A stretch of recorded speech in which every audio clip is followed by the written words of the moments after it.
Bem-vindos ao Observatório da Imprensa. Com uma liga de chumbo, Gutenberg fez os primeiros tipos móveis. O chumbo derretido foi a matéria-prima da arte tipográfica. Com chumbo, fundiam-se letras, palavras e ideias e também se faziam balas, projéteis. Seu peso converteu o chumbo em sinônimo de opressão. Para lembrar os 21 anos de chumbo da ditadura militar e a aviltante censura por ela instaurada, trazemos a imagem do chumbo quente, o perigo liquefeito, enganosamente molhado, mortal. No início, todos os golpes se parecem.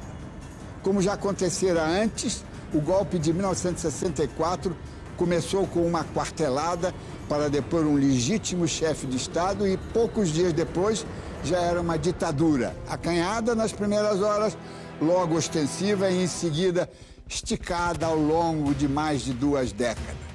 Este golpe diferencia-se dos anteriores porque ocorreu em plena era da informação ou da desinformação. Foi um golpe preparado e apoiado majoritariamente pela imprensa.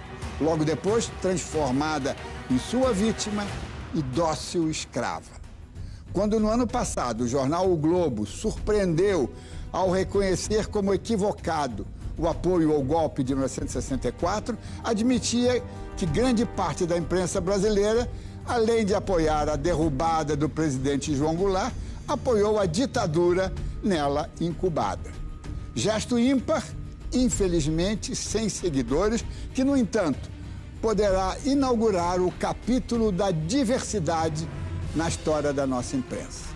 A unanimidade, além de burra, foi a causadora desta tragédia. Estas edições especiais sobre o golpe de 1964 tentam o modelo de história oral para reconstituir um período em que a imprensa, além de testemunha, foi também participante.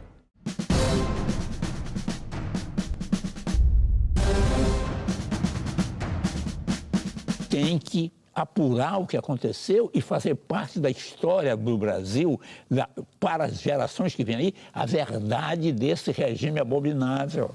As Forças Armadas ficaram com essa mancha, com esse estigma, né, de que, quer dizer, assassinaram e torturaram violentamente pessoas. Os militares foram protagonistas, os militares lideraram o golpe, porém ali havia uma base social civil. O golpe não previa a ditadura militar, mas houve um processo que transformou o golpe em ditadura.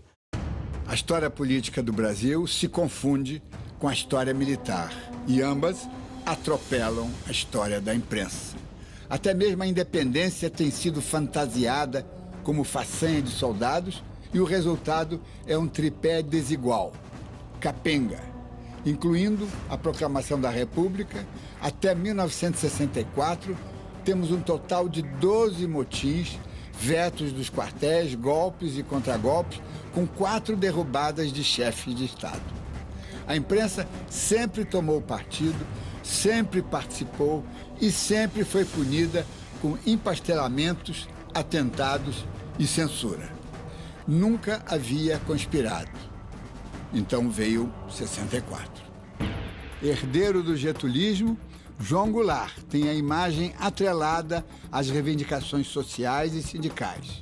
Enquanto foi vice de JK, Jango sempre se relacionou bem com os jornalistas e donos dos jornais. Quando Jânio Quadros renuncia em agosto de 1961, Jango está em viagem à China. Nem o próprio Jânio Quadros contava que ia renunciar. Ele renunciou por uma distração, um ato de distração, acreditou que ninguém ia acreditar, todo mundo acreditou, levou o pé da letra e o resultado foi o que se viu. O que aconteceu foi um ato de loucura do Jânio, seguido de uma perplexidade que se apossou da política.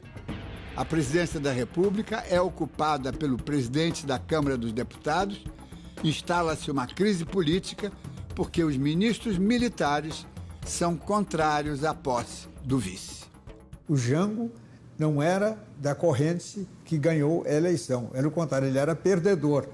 Então essa inversão súbita abalou o país e o país ficou meio sem saber, meio sem saber o que fazer, qual era o caminho.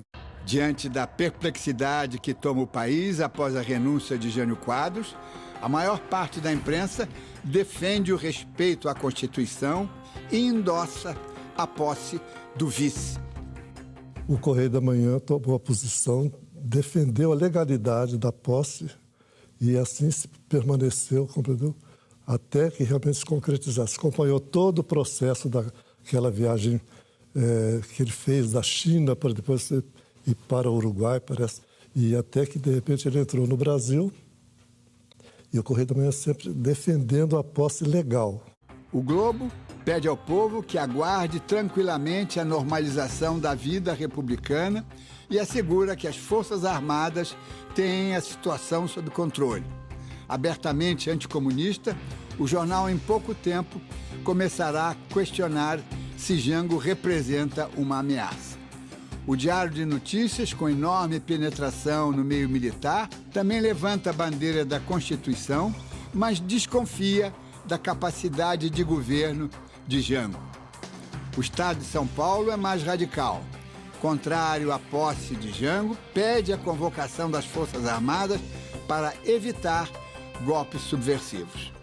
Em 61, a própria Rede da Legalidade, liderada pelo Leonel Brizola, tinha esse argumento fundamental, que era um argumento que demonstrava a absoluta inconstitucionalidade e ilegalidade da ação dos ministros militares, porque se o presidente renuncia, assume o vice, ponto final, não há como discutir isso. O Congresso aprova uma emenda que garante a posse de Goulart sob a condição de que o regime passe a ser parlamentarista. A imprensa vê a solução como uma demonstração de maturidade da democracia brasileira, mas alguns jornais são contrários ao novo sistema. Vim trazer um abraço aqui e a minha saudação muito afetiva a todos os representantes da imprensa que se encontram nessa sala e trazer também a ele as minhas congratulações e os meus agradecimentos pela resistência heróica também da imprensa brasileira e especialmente dos que aqui estão, na defesa intransigente das nossas instituições. Jango é empossado com poderes limitados. Vai fazer tudo para recuperar o poder total e o plebiscito de 1963 para a escolha de regime de governo será o seu primeiro desafio. Jango sabe explorar as razões da inoperância do executivo. O argumento convence a grande imprensa, que logo esquece o charme do parlamentarismo e embarca num retorno ao velho presidencialismo. Um dos maiores presentes oferecidos a João Goulart, naquele momento, foi a oportunidade de calar Carlos Lacerda. Neste velho e sóbrio sobrado construído na Rua do Lavradio, no centro do Rio de Janeiro, estava a Tribuna da Imprensa, o jornal derrubador de presidentes. Eu fui testemunha e mensageiro de um grande presente oferecido pela grande imprensa ao presidente Jango. Diante da difícil situação financeira em que se encontrava, o Jornal do Brasil comprou de Carlos Lacerda a sua fogosa Tribuna da Imprensa. Fui incumbido de fazer a transição entre a velha equipe e a nova que deveria chegar. Recomendação expressa: o habitual artigo de Carlos Lacerda não poderia ser publicado. Em junho de 62, vim a este prédio para fazer a transição. Na redação encontrei dois formidáveis jornalistas, Itamar de Freitas e Zuenir Ventura. Único problema: o artigo de Carlos Lacerda com a habitual fúria contra Jango. Fui ao diretor do jornal, Sérgio Lacerda, e lhe passei a recomendação dos novos proprietários. Lacerda, não. Mas a nova tribuna sem Lacerda não deu certo. E pouco tempo depois, o JB revendeu a tribuna para o jornalista Hélio Fernandes. João Goulart tem a aprovação da maior parte dos jornais durante os primeiros meses do mandato. Até mesmo críticos da política de Vargas, como o Diário Carioca e o Diário de Notícias, mudam de tom e apoiam Jango. Nós devemos lembrar que os jornais tinham uma isenção fiscal de praticamente 70% na importação de papel né? E o Jânio Quadros tinha cortado essa isenção, né? Então, os jornais tiveram prejuízos enormes, tiveram que assumir esse 70% a mais para comprar papel no exterior. E o Diário Carioca apoiou João Goulart, inclusive uma forma de obter recursos do Banco do Brasil para se manter.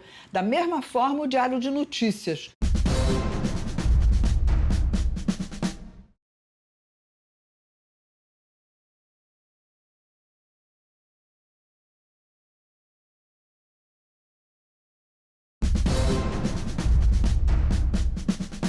A mais importante bandeira do governo é o projeto das reformas de base, que causa desconforto nas classes dominantes.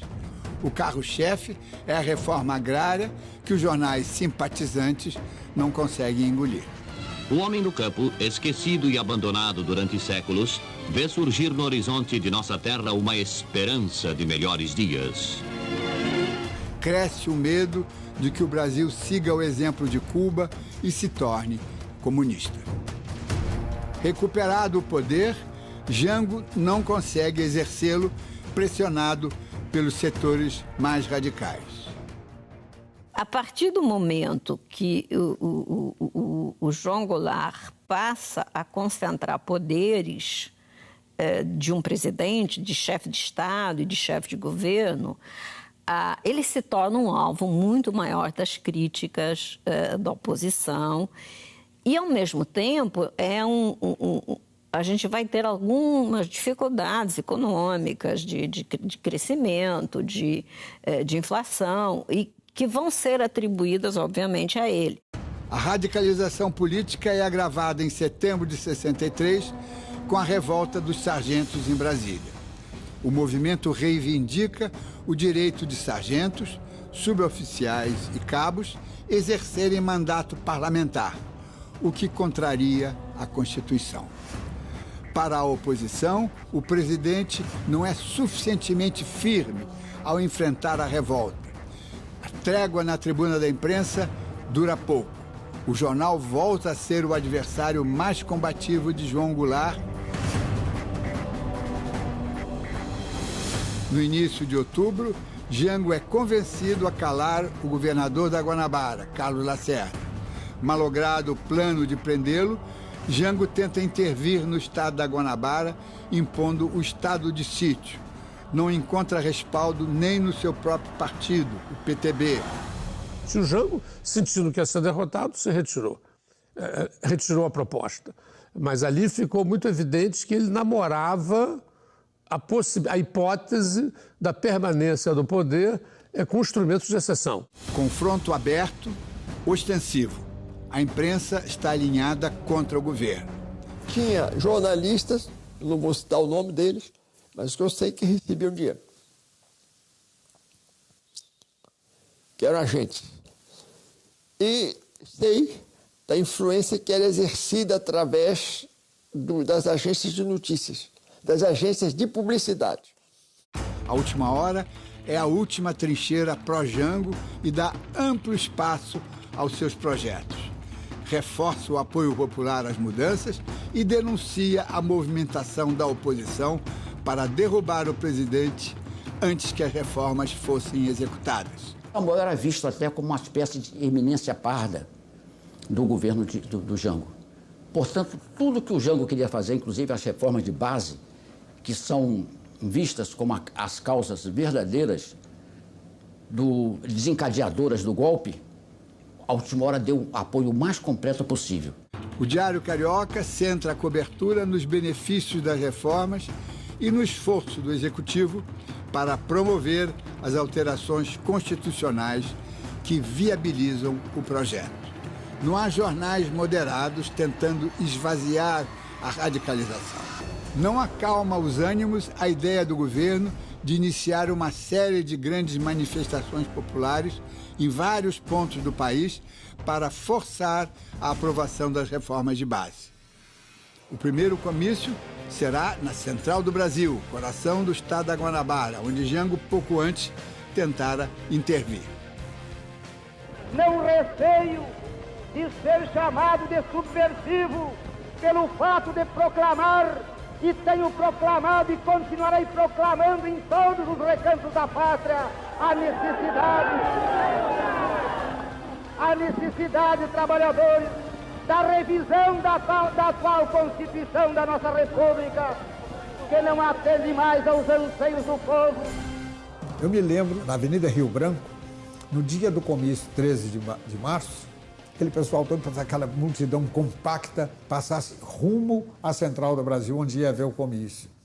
Passavam uma agressividade terrível, acenando para o Jornal do Brasil com ameaças, o que era natural, o clima político estava exaltado. O Jango ele vai migrando devagar e sempre para uma posição em que ele já deixou de ser um líder que estava defendendo a legalidade para líder, sobretudo a partir de 64, para líder de um movimento que tomava um caráter ofensivo.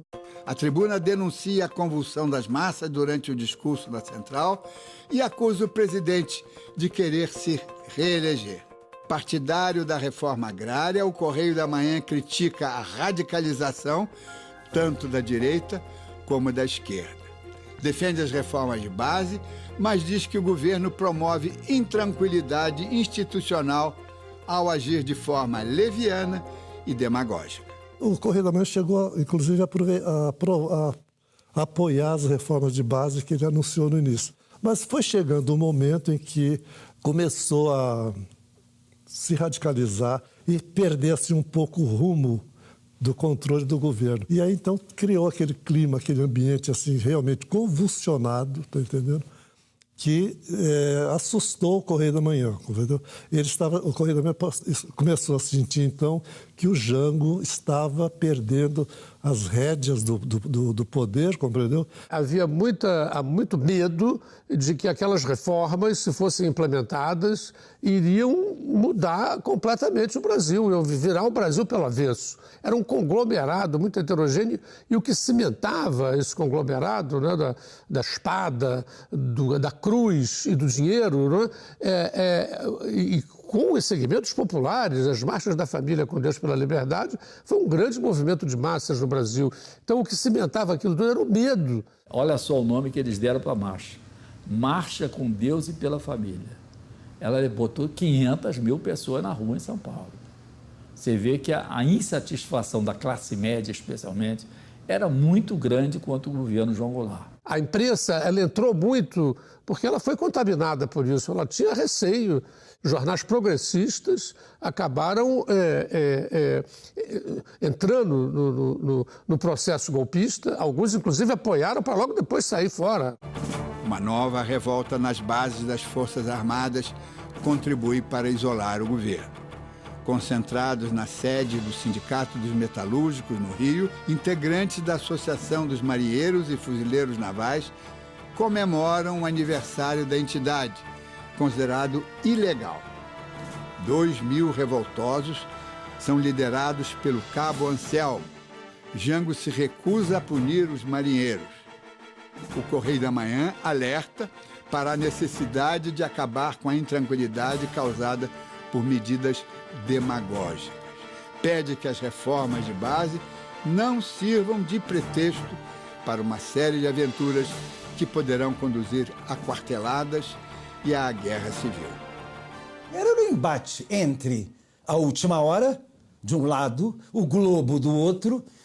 O Correio da Manhã não era, quer dizer, era aquele jornal mais intelectualizado, e o Jornal do Brasil eram os jornais que estavam contra o governo, evidentemente estavam contra o governo Jango, mas não tinham nem a radicalidade golpista da Marcha com Deus e a Família que o Globo patrocinava, e nem tinham o grau de combatividade, quer dizer, não estavam no contraponto da Última Hora. A Folha de São Paulo vê na constante insubordinação das Forças Armadas um fator importante para o agravamento da crise do governo João Goulart. Em meio à crise, a tribuna da imprensa não dá descanso ao governo e explora a quebra da hierarquia nas Forças Armadas e a tensão entre governo e militares. Também era estranho o repentino aparecimento do cabo Anselmo como líder dos marujos e as diferenças entre a sua retórica articulada com a dos companheiros. O Cabo Anselmo era claramente uma pessoa infiltrada na Associação de Marinheiros e Fuzileiros, porque tudo que ele fazia, ele radicalizava, a palavra dele era tendente para irritar os militares. Toda a intenção daquilo. Ele esteve lá em Pernambuco, fez uma palestra para todos os funcionários da Sidônia, modéstia à parte, acabou a coisa, nós estávamos ouvindo, eu virei para os companheiros e disse, esse cara é da polícia. A combalida base militar do governo, João Goulart, rui definitivamente em 30 de março. Como convidado de honra, o presidente vai a uma reunião da Associação dos Sargentos e Suboficiais da Polícia Militar, no Automóvel Clube, no Rio de Janeiro. A presença do presidente é vista pela cúpula militar como provocação. Para grande parte da mídia, é o último ato do governo Jango. Achar que a mídia tem só um papel de observador e registra a história é muito difícil de imaginar nos grandes momentos, porque ela desempenha um papel fundamental sobre o senso comum, que é a maior parte da população, que é aquela que não está no comício, que é aquela que não está na militância, mas é aquela que constitui a massa crítica eleitoral e a massa crítica da base social. O governo Jango só investe contra a imprensa uma única vez. No dia 31, às vésperas do golpe, o contra-almirante Cândido Aragão tenta intimidar os jornais com a sua habitual truculência, sem o conhecimento de Jango. Acompanhado por 30 praças, paralisa a redação do Globo e sitia o prédio. Empunhando uma metralhadora, vai ao gabinete da direção e avisa que suas ordens devem ser cumpridas. O jornal não circula no dia seguinte. Outro grupo toma a tribuna da imprensa, onde Aragão passa algumas horas. O Diário de Notícias também recebe a visita do contra-almirante. Aqui na Biblioteca Nacional estão arquivadas as coleções do Jornal do Brasil, jornal que foi invadido no dia do golpe. Na tarde do dia 31 de março, um pelotão de fuzileiros navais, em uniforme de combate e pesadamente armado, chegou ao velho prédio do JB na Avenida Rio Branco, deu alguns tiros para o ar. Queriam os cristais usados nos transmissores da emissora para tirar a rádio do ar. Não acharam. Enquanto isso, o Conselho Nacional de Telecomunicações, o CONTEL, informava às rádios e às TVs que o governo federal não admitirá notícias falsas ou alarmistas. O Correio da Manhã dá um ultimato ao presidente com 2 editoriais publicados na primeira página, que entram para a história política do país.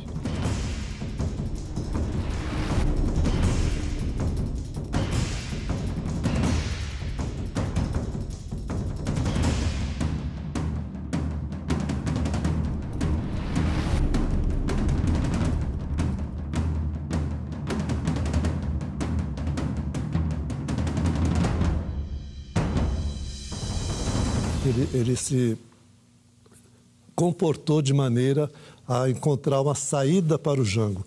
O Correio da Manhã concluiu que o Jango já não tinha mais condições de governar, então propôs ou a renúncia dele ou que o Congresso fizesse o impeachment dele, compreendeu? Os contundentes textos são escritos pelo grupo de editorialistas comandados pelo veterano Otto Maria Carpot e aprovados pela dona do jornal, Niomar Muniz Bittencourt. Eu colaborei porque o Edmundo Muniz, que estava como redator-chefe, ele me telefonou e disse, olha, eu quero ler para você tomar conhecimento. Ele leu para mim, eu disse, está muito bem, concordo, é o espírito do Correio da Manhã de combater violentamente o João Goulart. Então eu tirei 2 ou 3 coisas, mudei uma vírgula só. O Edmundo Muniz captou a coisa e o conteúdo propriamente dito veio do Carpot, entendeu? Veio do Carpot. Não foi uma análise política, foi realmente um panfleto, entendeu? Baixo e fora.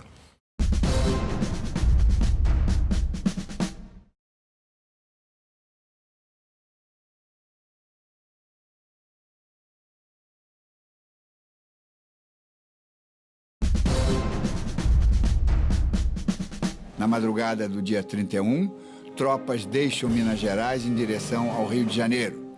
A base militar de João Goulart não reage e o presidente é incapaz de articular resistência ao movimento militar. A Câmara dos Deputados declara vaga a presidência da República.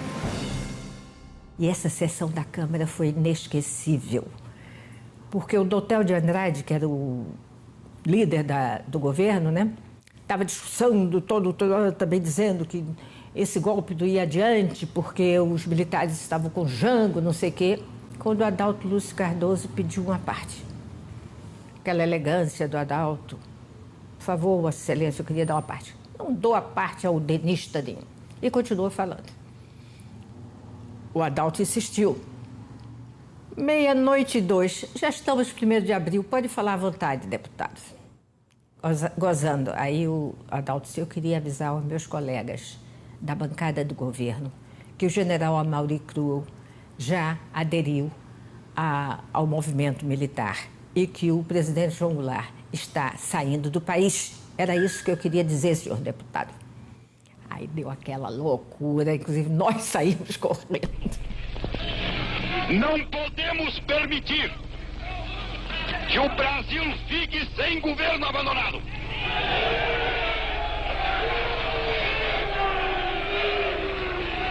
Há sob a nossa responsabilidade a população do Brasil, o povo, a ordem.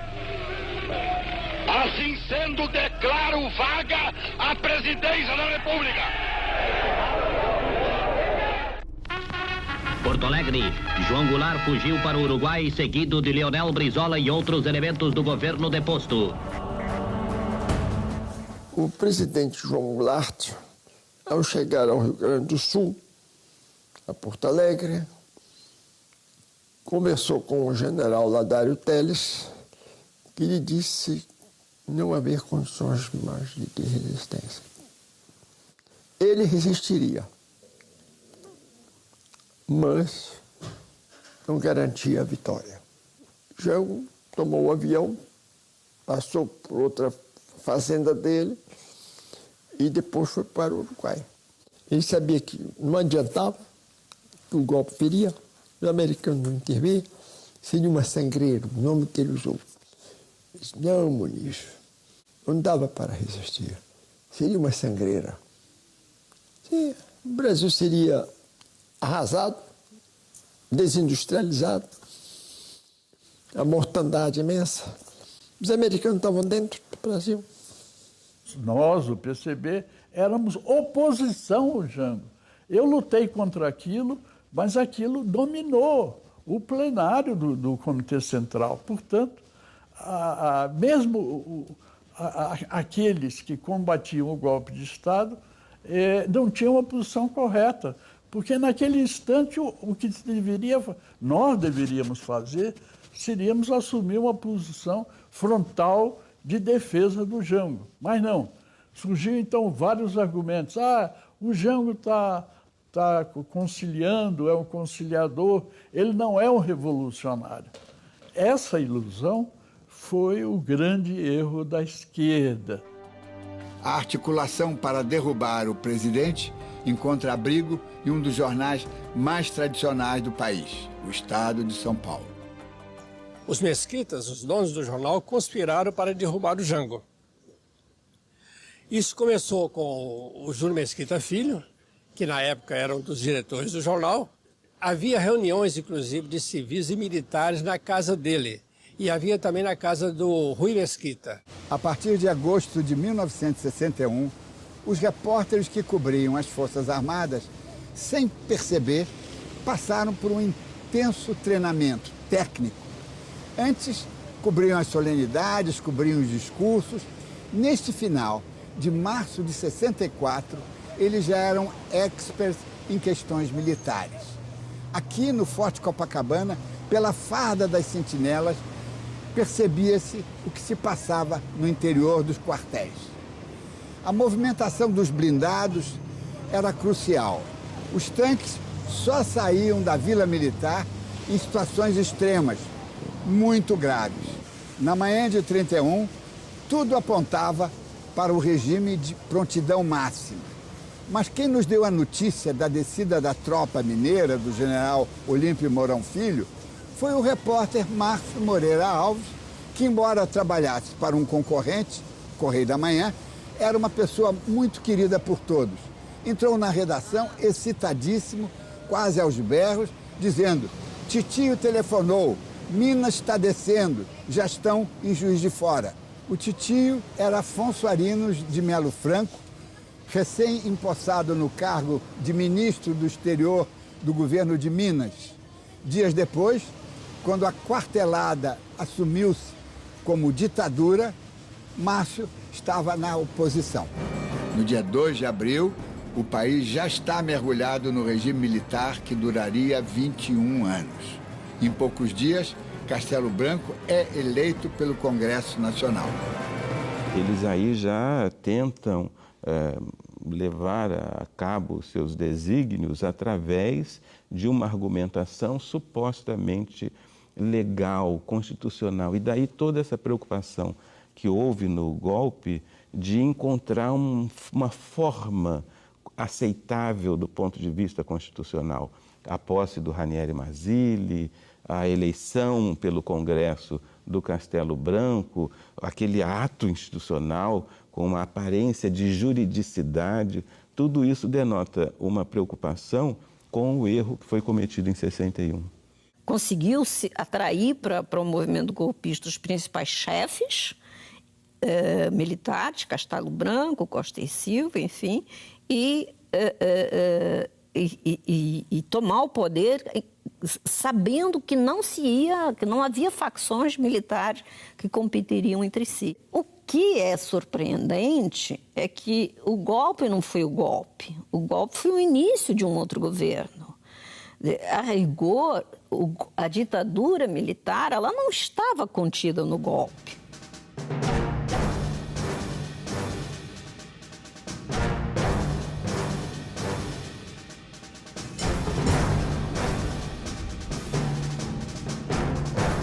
Com o golpe, os últimos pilares de sustentação do governo Jango são atacados pelas alas mais radicais.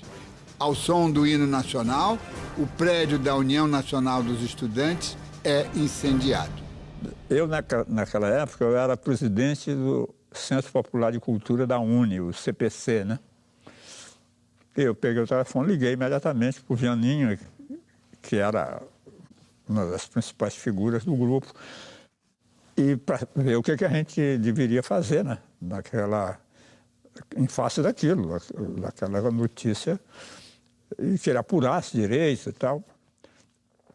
E combinamos que iríamos convocar a intelectualidade de esquerda, os artistas, etc., das várias áreas de música, de teatro, de cinema, para nos reunirmos na sede da UNE, que era onde funcionava o CPC, para discutir o assunto e também tomar uma posição diante do que estava acontecendo.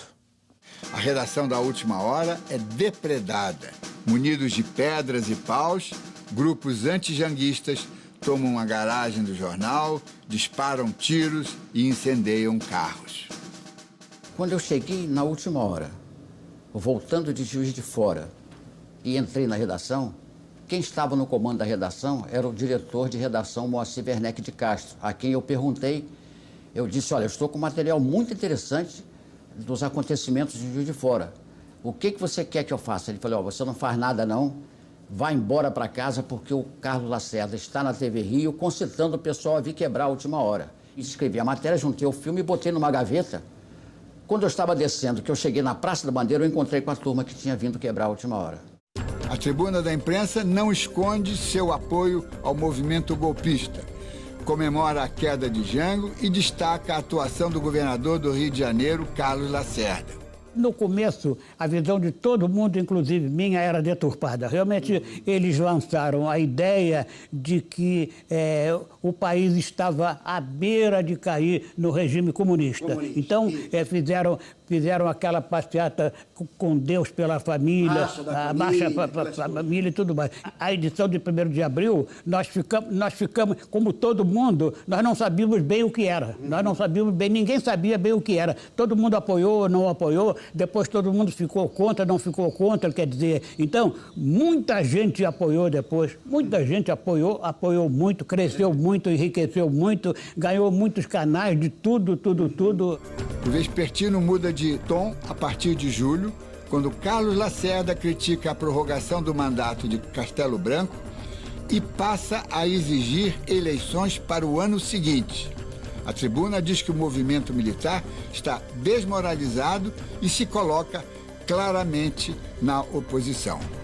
Muitos políticos de direita estavam convencidos que as eleições presidenciais de 1965 seriam preservadas, caçados as lideranças trabalhistas radicais e as lideranças comunistas, você teria as eleições preservadas. Isso, inclusive, fez parte do acordo que o Castelo Branco fez com o JK. A imprensa pede a subida dos militares, que os militares venham restabelecer a ordem, mas a imprensa, eu estou falando só da imprensa, mas grande parte, inclusive, da intelectualidade, pediu, que eram pessoas de mais de direita, pediram a vinda dos militares para restabelecer a ordem, não para impor uma ditadura. Depois que os militares assumiram o poder, eles resolveram permanecer no poder. E começa o período da censura, das prisões arbitrárias, né? Isso vai levando os jornais a se afastarem dos militares. A Folha de São Paulo, opositora do presidente desde o impasse da posse, apoia a derrubada de Jango e relembra que advertiu que a postura do presidente, ao se aproximar dos setores mais radicalizados, deflagraria uma profunda crise político-militar. O jornal endossa a decretação de um ato institucional. Para o jornal, os militares restabeleceram a ordem e a legalidade.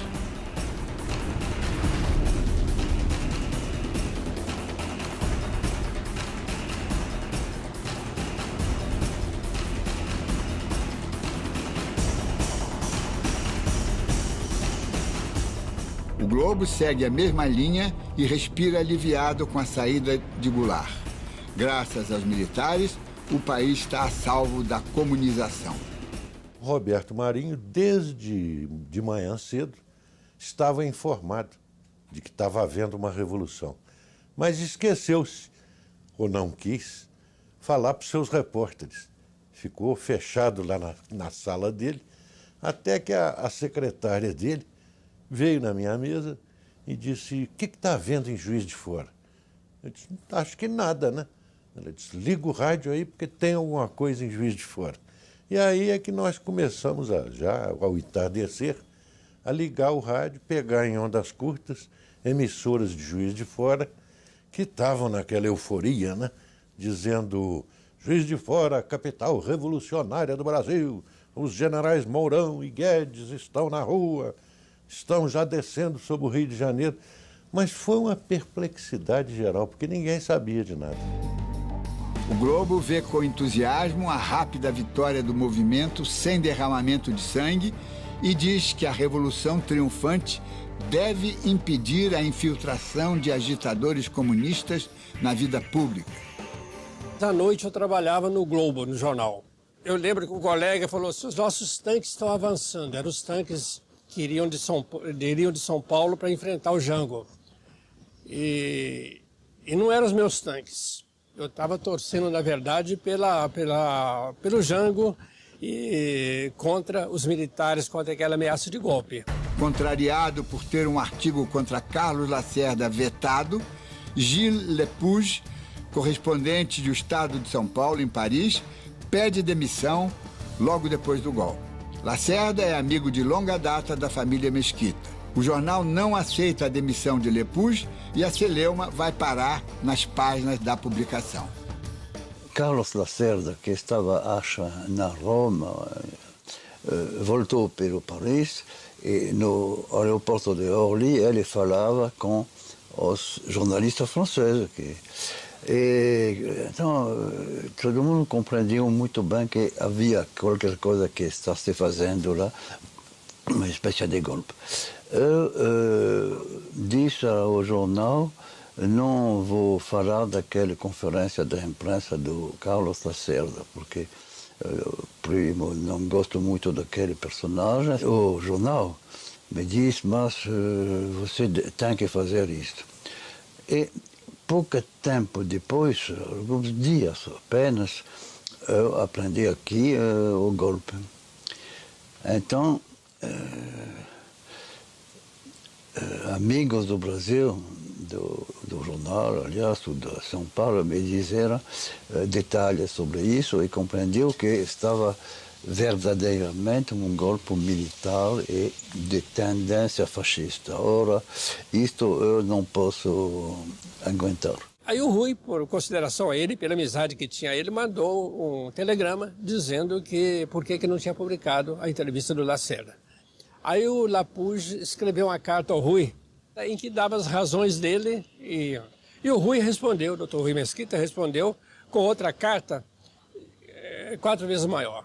Ele me mandou aquele telegrama para me dizer: a direção não aceita a demissão de você, mas de todo modo você tem que esperar o número de domingo, o próximo número do Estado de São Paulo. Vamos responder publicamente à demissão de você. Os Mesquitas, o Rui Mesquita, defendia o movimento e falava que era uma coisa para durar pouco. Ele fez talvez 10, 15 páginas, com grandes conceitos, aliás, a revolução, a praxis, a ideologia, o comunismo, coisas assim, muito bem, mas muito alto. E no final da carta dele, ele dizia: então, pedimos a você de não ficar demitido, mas você tem que saber, aliás, você sabe já, porque tem a lembrança da história do Estado de São Paulo, que no dia onde vai ter uma ataque ao direito do homem, o Estado vai passar na oposição. O Estado rompeu no ano seguinte, em 65, quando o Castelo Branco, que prometia, ele esperava devolver o poder aos civis com as eleições de 65, então ele se retiraria e o movimento convocaria eleições diretas para eleger um candidato, certamente de confiança, mas civil. O JB não era um jornal de colunistas, era um jornal de informação. Na página de opinião, 3 editoriais de responsabilidade da direção da empresa. Ao lado, artigos de Tristão de Ataíde e Barbosa Lima Sobrinho, que opuseram-se ao golpe desde os primeiros momentos e jamais foram censurados pela direção. Eram instituições intocáveis.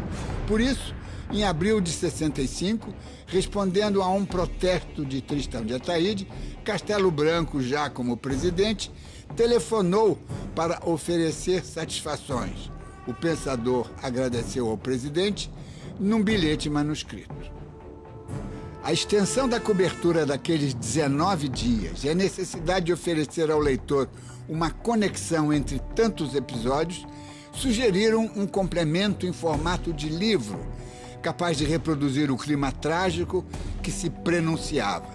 O título foi emprestado por Shakespeare, com trechos da tragédia Júlio César inseridos no final. Os relatos vão até 15 de abril. O livro saiu no início de maio. O perfil de Jango, escrito por Antônio Calado, é arrasador.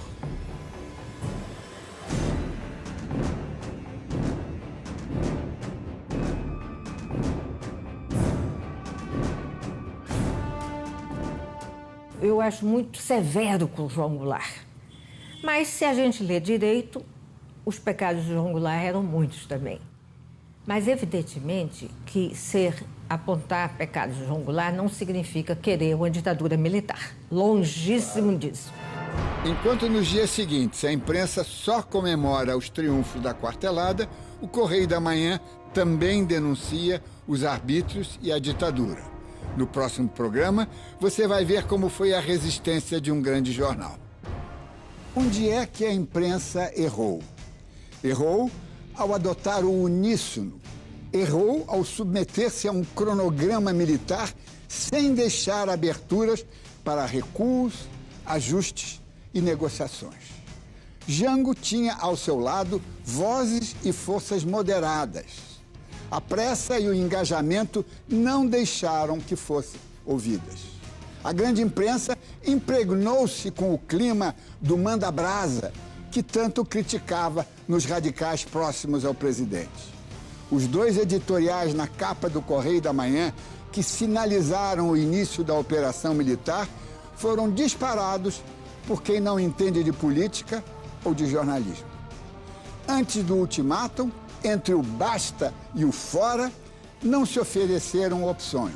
E em seguida, quando o Correio da Manhã deu a entender que não concordava com a violência e não admitia uma ditadura, um mínimo de solidariedade corporativa teria abortado o ímpeto da linha dura comandada por Costa e Silva. Com a conjunção se, montam-se hipóteses, mas não se faz história, nem se evitam tragédias. No próximo episódio, chumbo ainda mais quente. Boa noite.